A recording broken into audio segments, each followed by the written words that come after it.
எல்லாத்துக்கும் வணக்கங்க. ரொம்ப சிம்பிளான சிக்கன் கிரேவி எப்படி செய்யலான்னு பார்க்கலாங்க. இது எல்லாமே பச்சையாக ஊற வச்சு செய்கிறதுங்க. வெங்காயம், தக்காளி எல்லாம். இது சப்பாத்திக்கு, தோசைக்கெலாம் ரொம்பவே நல்லாயிருக்கும். வாங்க எப்படி செய்யலான்னு பார்க்கலாம். 200 கிராம் சிக்கன் எடுத்து ஒரு பவுலில் சேர்த்திருக்கிறேங்க. இது கூட கட் பண்ணி வச்ச 2 பெரிய வெங்காயங்க, ஒரு தக்காளி, கொஞ்சம் கருவேப்பிலைகள் சேர்த்திக்கலாங்க. இது கூட இஞ்சி பூண்டு பேஸ்ட் 1 டேபிள் ஸ்பூன் சேர்த்திக்கலாங்க. இது கூட தனி மிளகாய் தூள் 1.25 டேபிள் ஸ்பூன் சேர்த்திக்கலாங்க.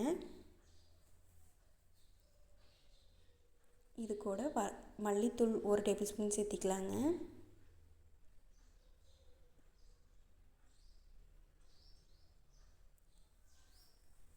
அரை டீஸ்பூன் மஞ்சள்தூள் சேர்த்திக்கலாங்க.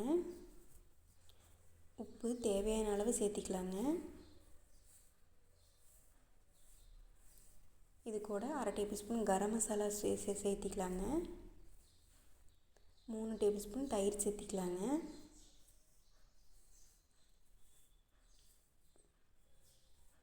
சேர்த்திட்டுங்க எல்லாத்தையும் கலந்து விட்டு 1 மணி நேரம் ஊற விட்டுடலாங்க. இது ஒரு பக்கம் ஊறிக்கிட்டு இருக்கட்டுங்க. வடைச்சட்டி அடுப்பில் வச்சுங்க. 1 டேபிள் ஸ்பூன் எண்ணெய் விட்டுங்க. ஒரு ஏலக்காய், ஒரு பட்டை, ஒரு பிரிஞ்சி இலை சேர்த்து வதக்கி விட்டுக்கலாங்க.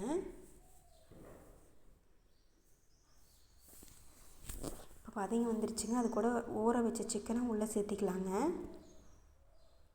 அப்படியே அடுப்பு சிம்மில் வச்சு நல்லா கிளறி விட்டுக்கலாங்க.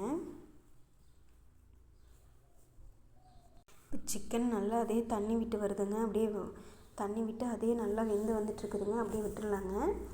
இப்போங்க அரை டம்ளர் தண்ணி சேர்த்திக்கலாங்க உள்ளே.